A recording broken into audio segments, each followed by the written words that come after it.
Another 3D printed project. This one's pretty large.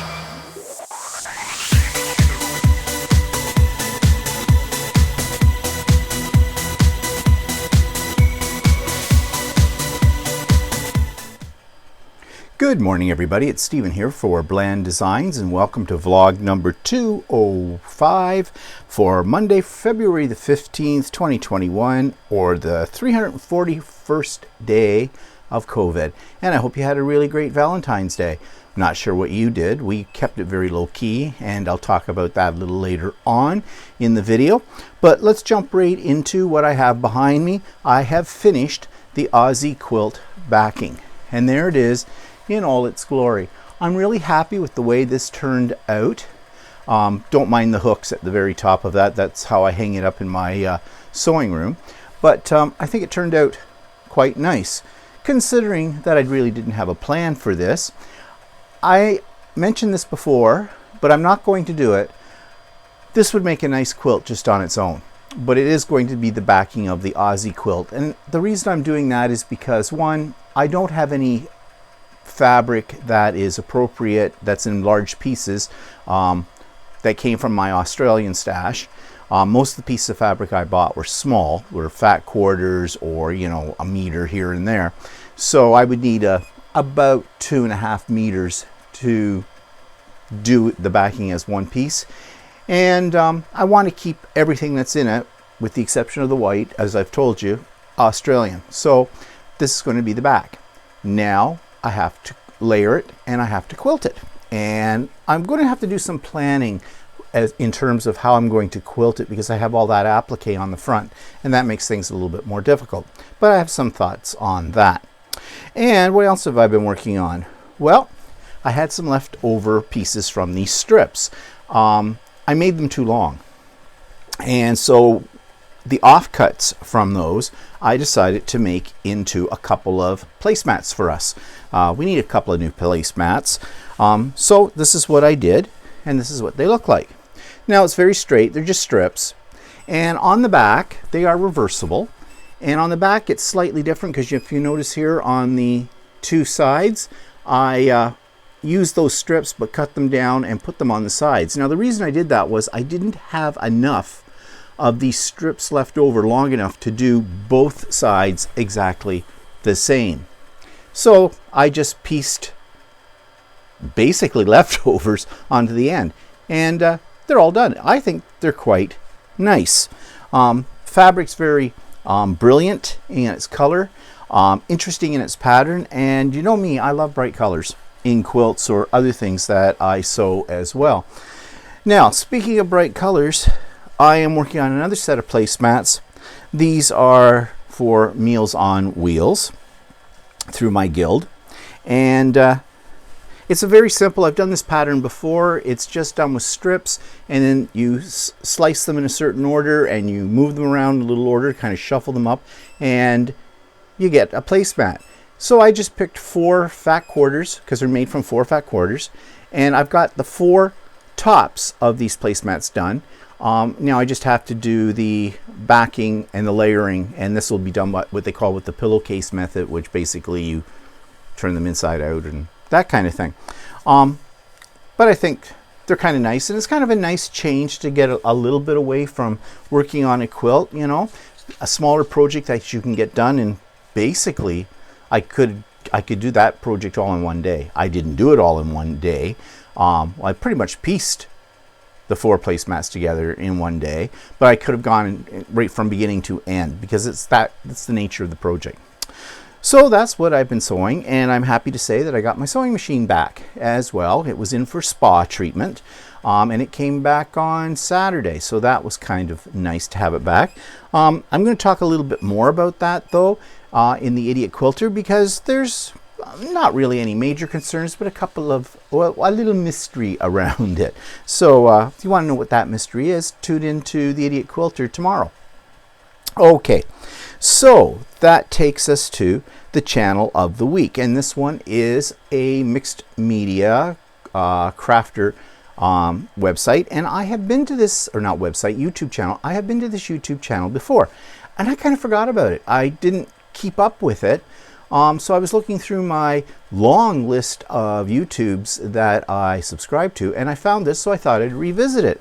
And I think it's one I'm going to visit a little bit more often again. So here's my review about APG Jamie. This week's YouTube channel of the week is one that I have probably reviewed sometime before, but it's been a couple of years. And so I've gone back to revisit it because I have to admit I've sort of not been following it for a while. And it's called APG Jamie. And she's very prolific on YouTube and has a great variety of crafting ideas, techniques, tips, product reviews, you name it, she's got it. She has a very good playlist, so if you're looking for something new to try or you want to have your inspiration revitalized, then I would suggest that you check out her playlist, because there's lots of things there that you may have done in the past, or it may be brand new to you. Her instructional videos are very clear, very well done. It's a great site. So check out APG Jamie.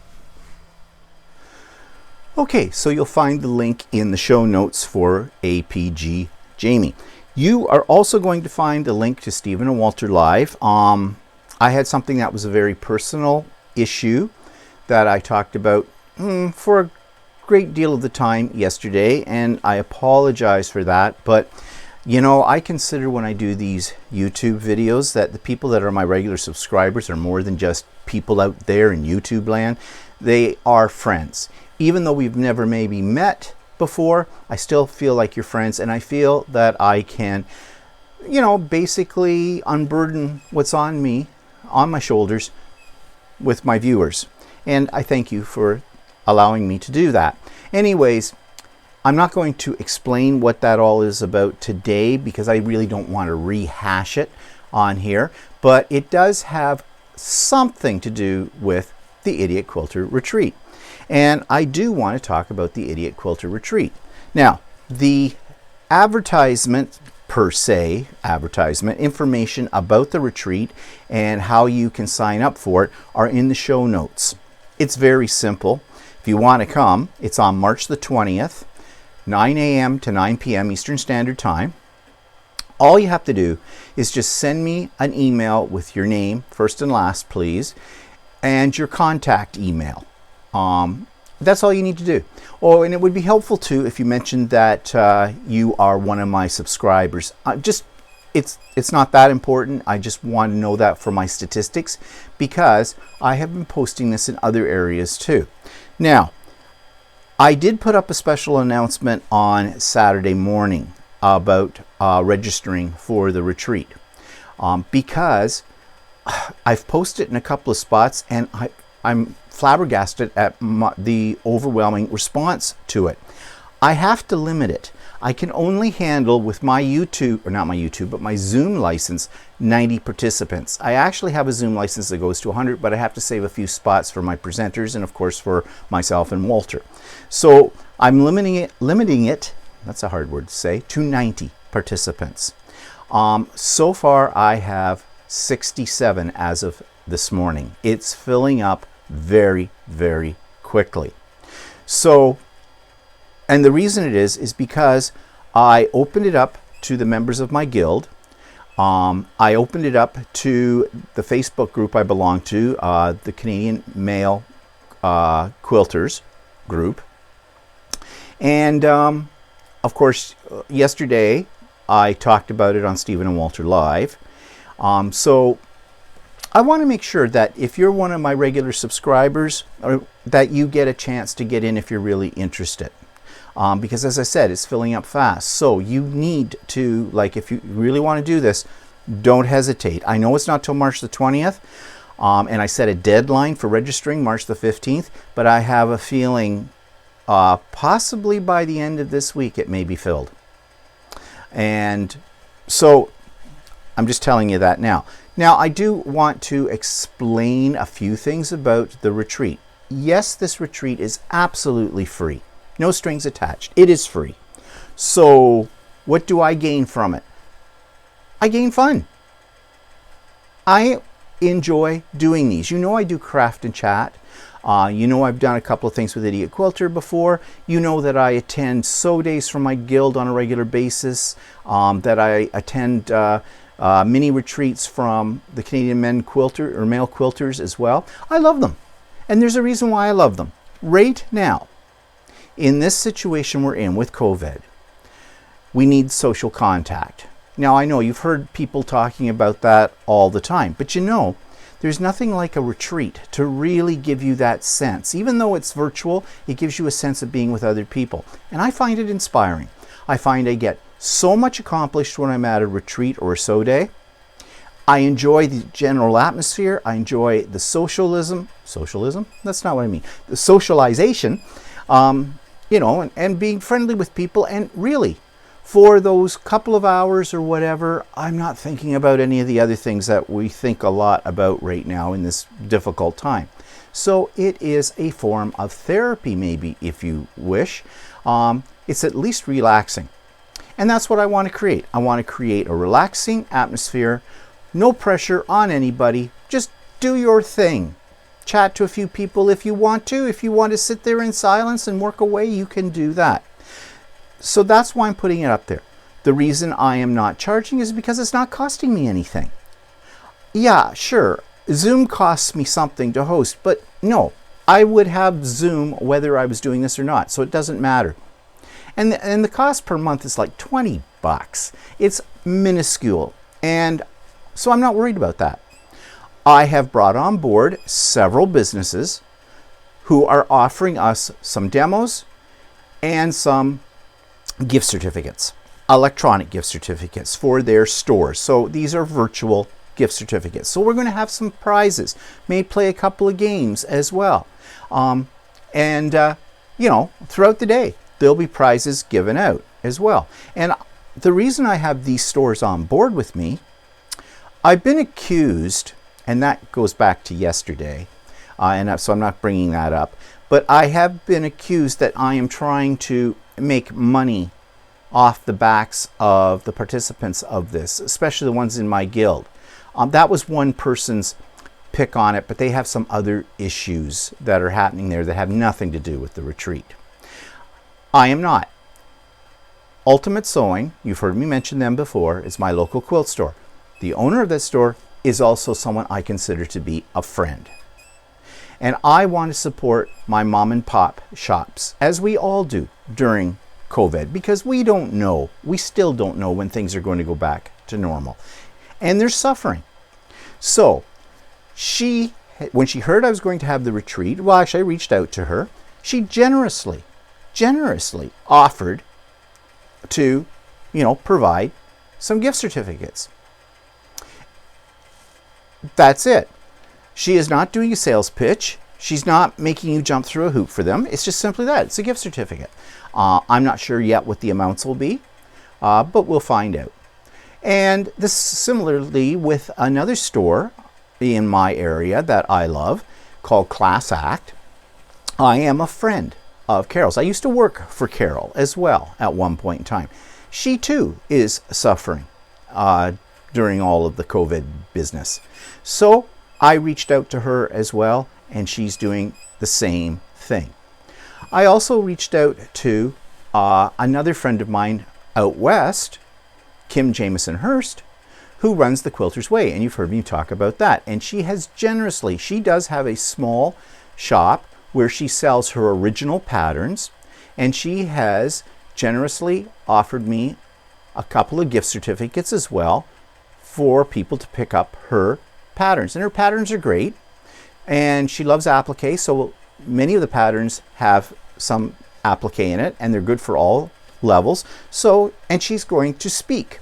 She is going to speak for 30 to 45 minutes, that's it, about the Quilter's Way, because I'm giving her that opportunity. It's a membership site. I love it.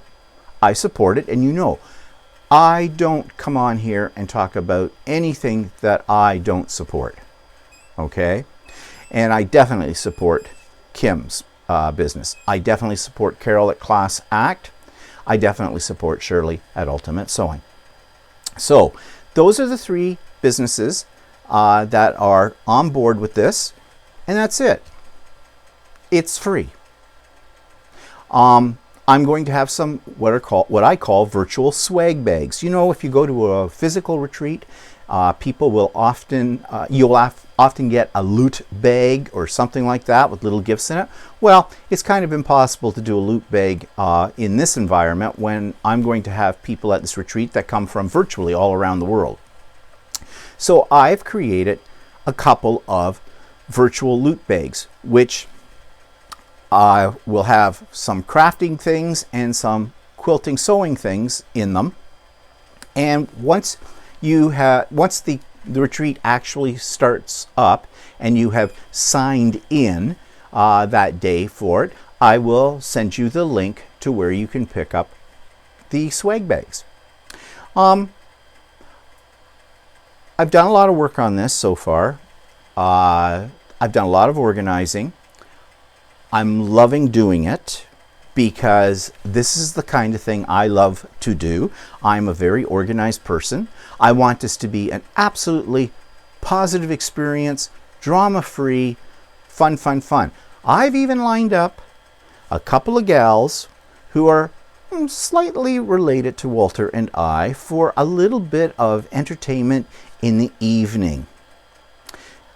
All I'm going to tell you is their names. One is Gladys Happy Bum, and the other one is Matilda Mudslinger. That's all I'm going to say about them. But I guarantee you're going to have fun with that. So, all you need is, you don't even need a Zoom app. I recommend you download the Zoom app. I'll put that, put Zoom app in show notes. Zoom app. Because someone actually sent me an email this morning and asked if they needed to buy Zoom for this. No, you don't. When you get the link, and I'll be explaining all of this when we get closer to the date. I'll send out a schedule for the day. I'll send out, other little things that I think will be helpful for you to enjoy the experience. So don't worry about any of this right now. But those of you that have never used Zoom, it's easy. I send you a link. You click on it. Bang. As long as your computer has a webcam and a microphone and some speakers so you can hear, you're fine. No problem with that. You don't need to download anything. But I do like using the app. Now, you will need to use the app if you're doing it from an iPad or an iPhone. And the app is absolutely free. It's very, very easy to use. What'll happen is you'll click on the link I send you. It'll open up your browser. It'll say launch the Zoom app, or you can just sit there and it'll just take you in, and away you go. That's it. There's nothing difficult about it. You might want to test it out before the retreat. So download it and go in and play around with it a little bit. If anybody wants to do a test link with me, if I have enough people, I could maybe set aside an hour, a week before, and set up a link for that, a test link.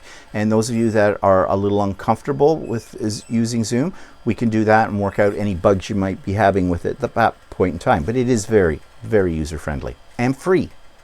Have I said free before? Yes. I know in this day and age when somebody says something's free, you always think there's a catch. There is not a catch. Now, I'm thinking I'll send out in another week or so sort of an FAQ sheet, just because I've had a few questions here and there, and may compile them all together and just send it out with my answers. But no, there are no strings attached. This is free. I just want to have fun with friends. That's all it's about. That's all it's about. Okay? So, I hope you can join us. As I said, it's filling up pretty quickly, so you'll want to send me to my email address. It'll be in the show notes. Your name, first and last, your email. Now, your email I'll automatically get when in the from part of the header, right? But some people use a different email for things like this than they do from the one that they send to me. So if you do, make sure you put that in. In other words, give me the one that you want me to use as your contact. Oh, and a thing about emails too, don't worry, I'm not selling these or giving them out to anybody or anything like that. It's all strictly private, so it's okay. And just let me know if you're one of my YouTube people. That's just for my stats. That's all that is. Okay, so if you have any questions, feel free to email me at any time. Okay, so what else is in my links? There's a link for this week's podcast I'm going to talk about in a few minutes. And I think that's all from that section. So now this takes me to what's pissing me off this week. As I alluded to, better have some coffee for this. I'm having some problems with the individual on the executive of my guild. I discussed that at length yesterday in Stephen Walter Live. I don't want to rehash it.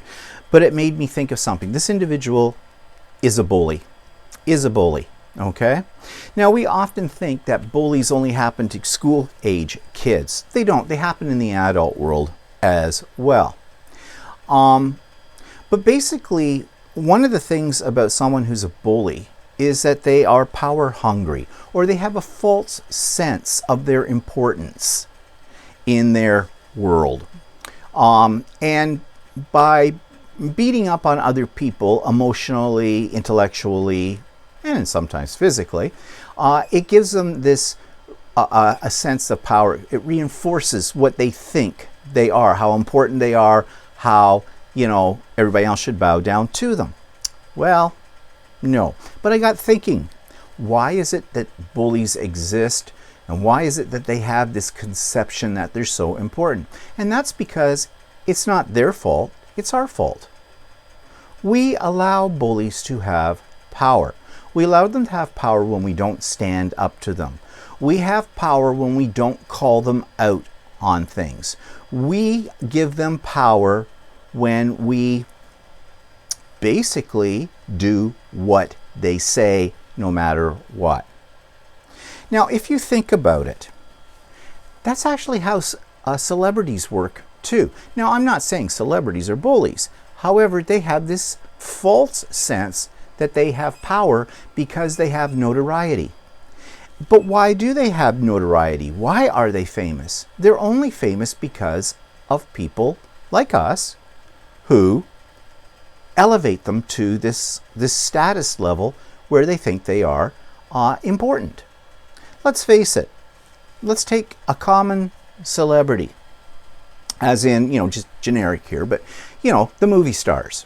Well, first of all, in the title, movie stars. Stars suggests shiny, bright, way up there, close to God in the heavens, powerful. We hear the expression rising stars and all the time, but those stars rise because we give them the power to do so. If we didn't go to their movies, if we didn't buy their merch, if we didn't follow them on Facebook, on Twitter, things like that, they would be just the same as anybody else. And in fact, in reality, they are the same as anybody else because they do not solve world hunger. They do not cure cancer. Sure, some of these celebrities use their celebrity status to do good things in the world, and that's great. But they have this sense of power. Some use it in a good way. Others use it as a bully to get things. And there's been lots of things in the news about, you know, men in Hollywood who have abused women or have used their power to get things from women that they should not be getting and doing things to them. We've all heard those stories, so I'm sure you know what I'm talking about. But we give them the power. If we ignore them, what do they feed on? They don't have any power at that point. But for some reason, we fall in line because maybe we feel that our connection to them will give us power. Now, I think that people who have this false sense that they're important and have power, they probably have other issues. They probably have low self-esteem. They're a bit egotistical. They lash out because they feel the need to have revenge because of something that has happened to them. Or they just purely are sadistic enough to love how they make other people feel this tall. I don't know what it is, but we can control bullies. How do we control bullies? We don't give in to them. We don't play their game. We call them out. We let other people know that this person is doing this. Because shaming them, pointing out their mistakes, although they don't use logic, so logic probably doesn't work on them. But at least subconsciously anyways, it'll eat away at them. And maybe they'll have some self-reflection and realize that, hey, I'm not really contributing anything by putting other people down or interfering in their lives.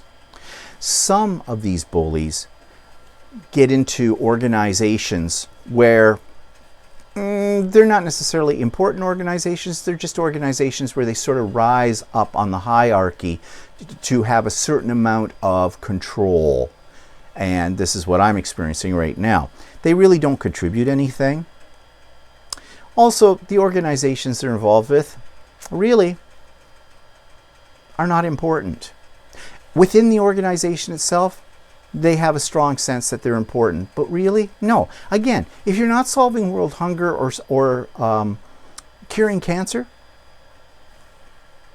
yeah, an expression I like to use, it won't change the price of rice in China, which basically means get over yourself. You're not that important.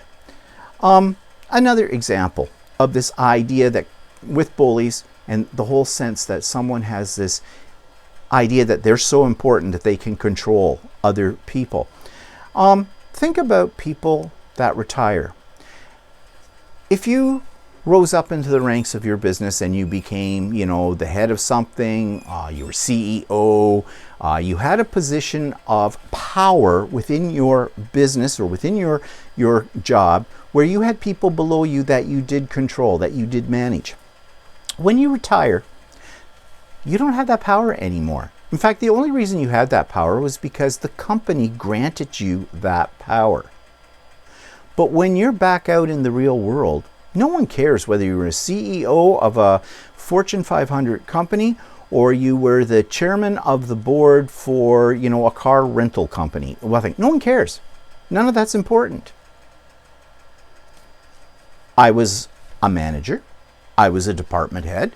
I had people under me that I had to, do things with. It was a little different environment than a business, being a teacher, but nevertheless, do I have any of that so-called power now? No.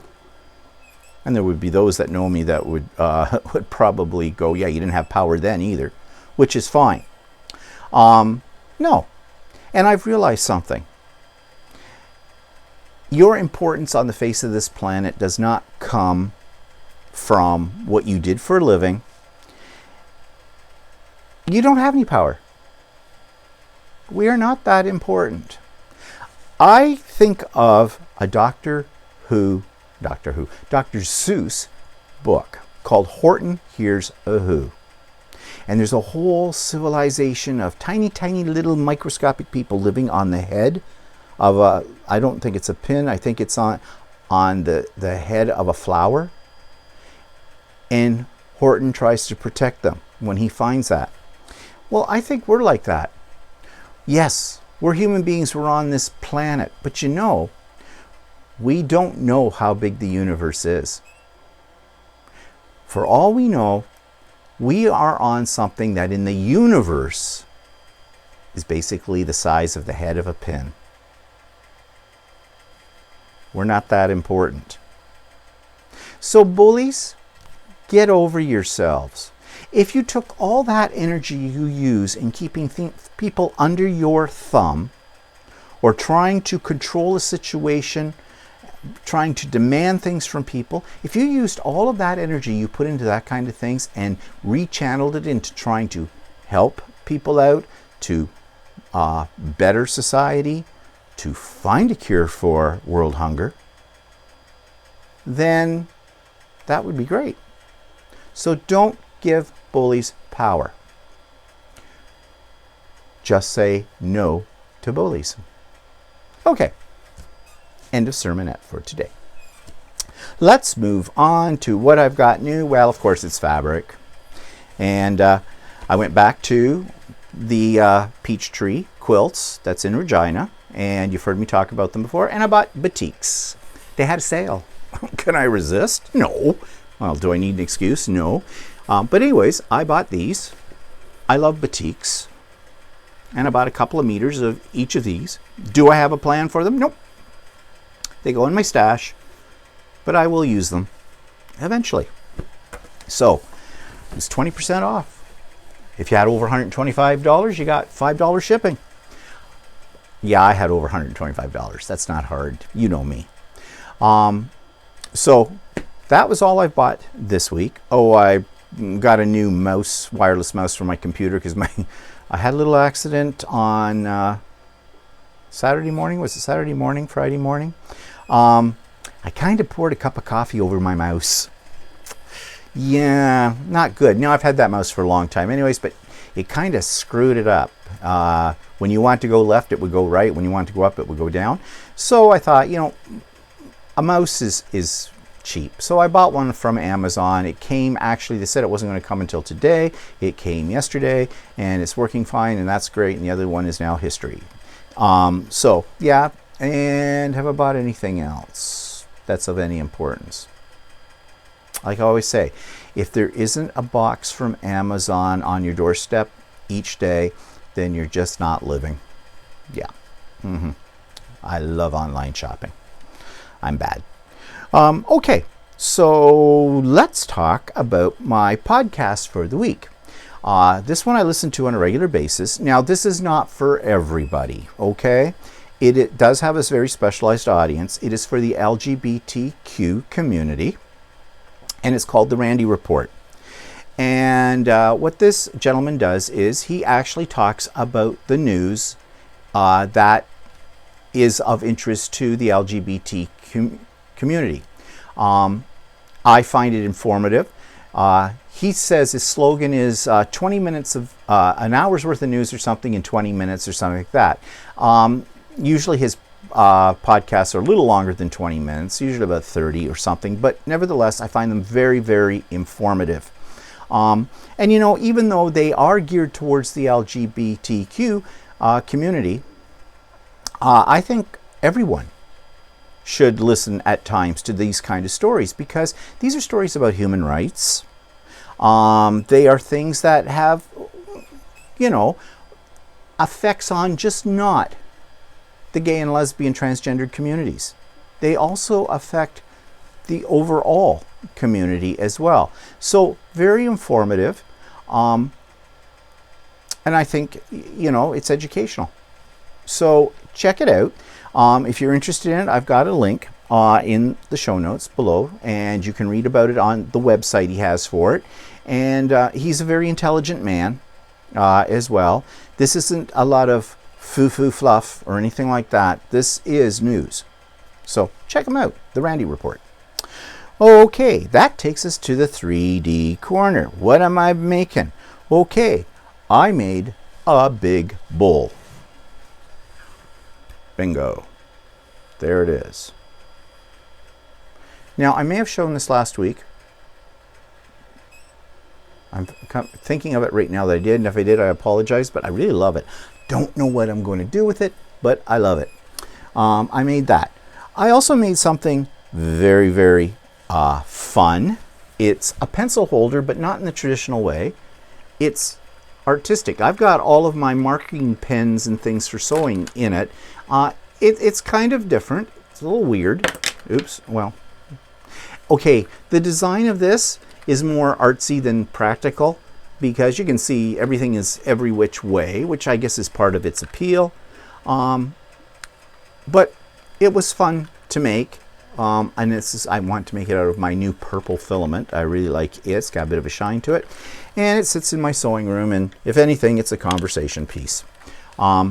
This one took 2 days to print. And I'm sure you can hear in the background a little sound, a little buzzing sound. That's not my microphone, that's my 3D printer.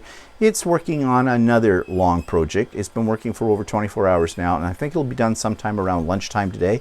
And basically, it is a tool holder for the different tools you need to keep handy when you're using a 3D printer. So there are practical things you can make as well. And here's another practical thing. This is a toothpaste holder squeezer. I absolutely love it. This sits on my bathroom counter. You just turn the knob as it gets down. Right now my toothpaste is pretty full, and it squeezes it up to the top. Also, it holds your toothpaste up on your counter. So who says you can't make practical things with a 3D printer? In fact, I showed this to Walter. He loved it. Made him one too. So in our bathroom, on both sides of the sink, his side, my side, we have these. We've got our toothpaste sitting up there. Looks very neat, very tidy. And we'll see how long it is before Walter has this thing laying on its side or whatever, or not using it. But anyways, so yes, you can do practical things with these printers. And yeah, that's all I'm going to talk about right now about the printer, because that's all I've made. Let's move on then to another thing that I made. This is part 2 of my fabric sculpture. So for layer number 2, I'm just going to add some random pieces of Tim Holtz tissue paper, and I'm hoping this will go transparent enough that the fabric will show through it. I'm not covering the whole surface with this, just parts, maybe just a couple of areas with this. So I'm laying down a layer of gel matte medium, and I have this piece right here, and I'm just going to, oops, let me put down a little bit more. Make sure it sticks.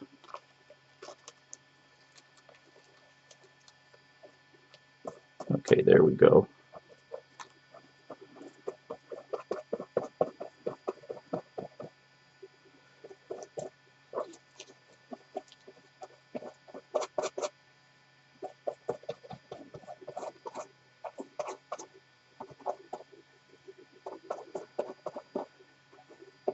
As you can see, I'm being very generous with the matte medium on this, because I really want this to stick down well.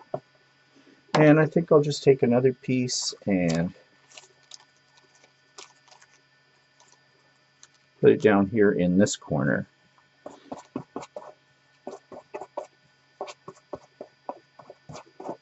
And I may be running out of some of my gel here. We'll see how it goes.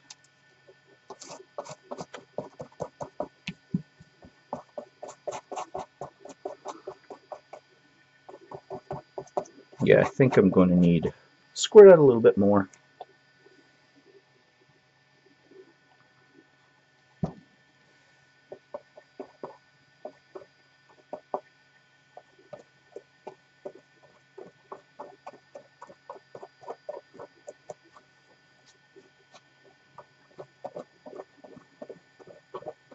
And I'll just spread it out over the rest of the area here, because it doesn't hurt to have a little bit of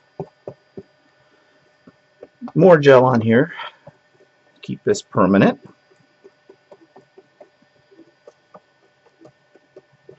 Okay, I'm just going to set this aside to dry, and then we'll come back and I'm going to add another element on top of this.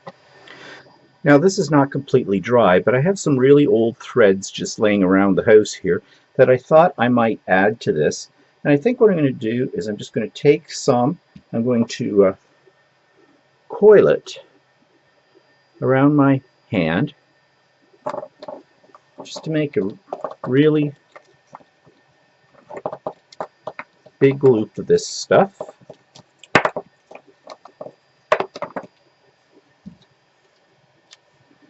And then I'm just going to sort of just throw it down and let it sort of pool in around on top of here. And I think this will add a little bit more texture. I'm doing this while this is still a little wet, but I intend to top coat it with some spray Mod Podge.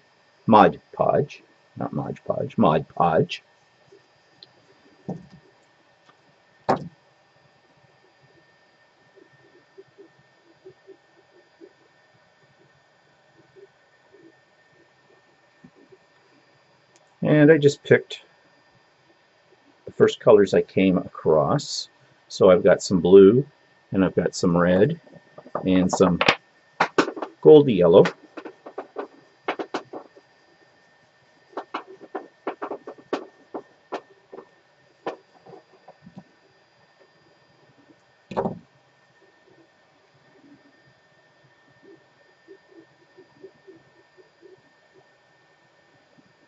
I have some of this blue metallic as well that I thought might look interesting.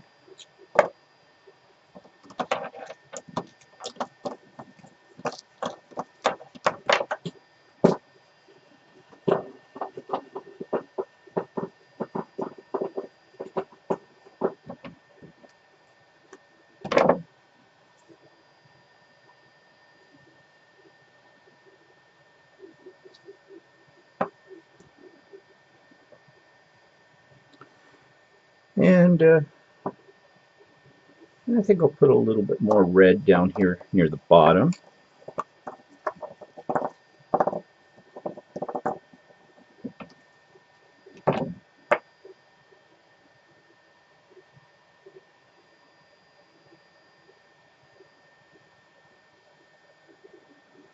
Maybe a little bit more gold.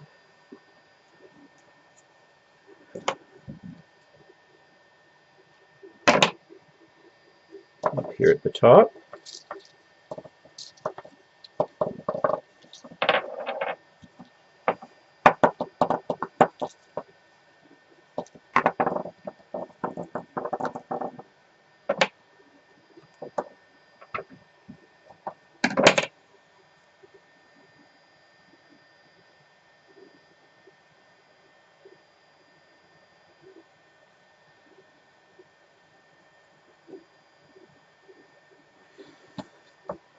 And now I'm going to just take this spray Mod Podge. I don't know how this is going to work. I've already shaken it up.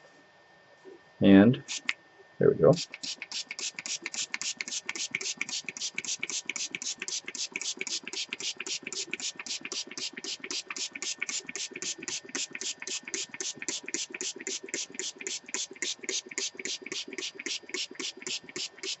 Kind of letting the Mod Podge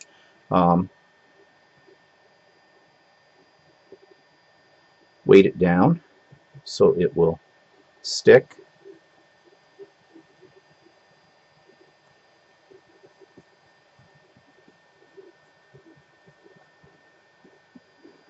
I don't know, this Mod Podge in the spray format has a real distinct smell to it, which I don't notice when I use regular Mod Podge.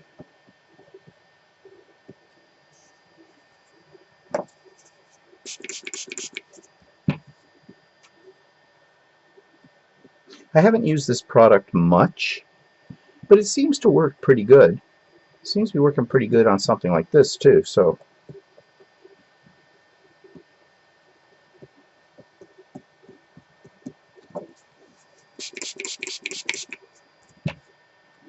okay, this is pretty wet right now, so this is going to take some time to dry. So I'm just going to leave it and let it do its thing. And so that's the end of layer 2. When I come back, we'll talk about making another layer. So next week will be the final episode of that. And then I've got to think of something else to do. We'll see. Okay. Events of the past week. Well, my mother's fine. Had a FaceTime with her last Tuesday. Everything was fine. Her face is looking a little better from her face plant incident and everything. And yeah, nothing there to say. My mother's had both of her shots now. I think I mentioned that last week. She never had any kind of reactions to them, so everything is good there. So we can move on. We had a guild meeting, virtual of course, last week, and our guest was Sue Sherman. And this lady, and I'm going to talk more about her on the Idiot Quilter because it has to do with quilting, but she makes some phenomenal art quilts that are based on pictures she takes of wildlife. And they're more like paintings than they are quilts. It's just incredible the work she does. And you know, if you want to, did I put a link to her? I don't think I did. No, I'm going to put the link to her website in tomorrow's Idiot Quilter. But just do a search for Sue Sherman and you will find it. Her stuff is gorgeous. I wish I had that ability to be able to do what she does. Because it's more like painting than it is quilting. So that was great. So yeah, that's all that happened there. I've talked about the retreat, and yeah, so Valentine's Day, which was yesterday, we talked a little bit about it, but we didn't get that far into the discussion. But I'm sure Valentine's Day was a little different this year, given the situation we're in. However, I know for a lot of people, Valentine's Day is, well, I'll speak for myself. Valentine's Day, bah humbug. Never been a biggie for me. And I think there's probably other people like that. Of course, businesses and that want to make it sound like it's a biggie because then they can sell their chocolate, their flowers, and restaurants, when we could go to restaurants, of course, always had those meals, fixed price menus for couples, which were like twice the price they usually charge for the same items. It's all, you know, it's like Christmas in terms of commercialization. And you know, really, I always question, Valentine's Day is really not a holiday. You don't get the day off work for it or from school or anything like that. And yeah, what are we celebrating? It's a made-up holiday. So, you know, people try to link it to some saint Valentine and all kinds of stuff like that. But in reality, I think it's just a made-up thing by businesses to make more money at a time of the year. So whatever. If you celebrate it, if you do things special for it, that's for you. If it gives you joy, then go for it. We did though, okay, so we did our live yesterday, and then usually during our live we eat. And then after the live's over, we don't want any dinner at all. But yesterday I was a little lazy, and I decided, okay, here's what we're having. Bag of chips. Yeah, real exotic, right? So we were more in the mood for dinner, and I thought I would cook for Walter for a change. So I have a recipe for chicken piccata that I haven't made in a long time, but it is my signature dish, which means that it's one that I can actually make. And I enjoy making it. And actually, Walter and I are not romantics at all. Not even close. Okay? But it was nice. I was in the kitchen preparing this, and it takes a little time to prepare. And Walter was sitting on the couch because our kitchen, as you know, is, you know, a family room kind of combo thing, open space. And we were just talking about stuff. It was kind of nice. We didn't have the TV on. We weren't watching any YouTubes. We were just talking as I cooked. And if I do say so myself, and I do, it turned out great. So I did just a very small little clip to show you. I wish, I said to Walter afterwards, I video him cooking. But when I was cooking, I never even thought of, you know, taking a little bit more video of showing you, proving to you that I can cook if I have to. So I've got a little short clip here showing you the aftermath. So for Valentine's Day, it isn't Wally Cooks. It's Stephen Cooks. And so what did I make tonight? I made something I haven't made in a long time, chicken piccata. Actually, it's veal piccata, but you can't get decent veal anymore. So it's chicken piccata. I haven't made it in a long time. It's definitely not low fat because there's an awful lot of butter that goes into this. And how is it, Walter? It's very yummy. Oh, he likes that, yeah. So a romantic dinner for two. It's as close as we get to romance. Chicken piccata. So that takes us to what's coming up, excitement. We have been in lockdown since Boxing Day, December 26th. We can go out and get essentials and things like that, but basically lockdown, of course, and rightly so. But they're lifting it slightly, the restrictions on it. So, for example, my quilting store, she can open up this week starting on Wednesday by appointment only. So you make an appointment, but you can actually physically go into the store wearing your mask, doing social distancing, all of that kind of stuff, hand sanitizer at the door and whatnot, but go in and actually look at fabric and buy stuff. So I intend, she's not open today. She's never open on Mondays. I'm going to call first thing Tuesday morning and make an appointment for probably Thursday for an hour's length of time to get in there, and I'm going to do some shopping. Okay, so that'll be fun. But I also got a call on Friday when we found out what the new restrictions are, the lightening up a little bit, from my hairdresser. Yay, because my hair's a mess right now. It's been 8 weeks since I last got it cut. I think it was December the 18th when I got it cut.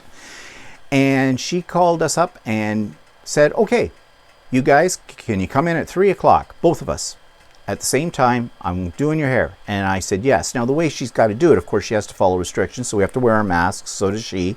We have to do the hand sanitizer thing. We have to sign in like contact information. And only one of us can go in at a time. So one of us will sit out in the car while the other one's getting his hair cut, and then we'll reverse the roles. It's not going to take long. That's why she's doing us both that way, because, well, you've seen Walter's hair.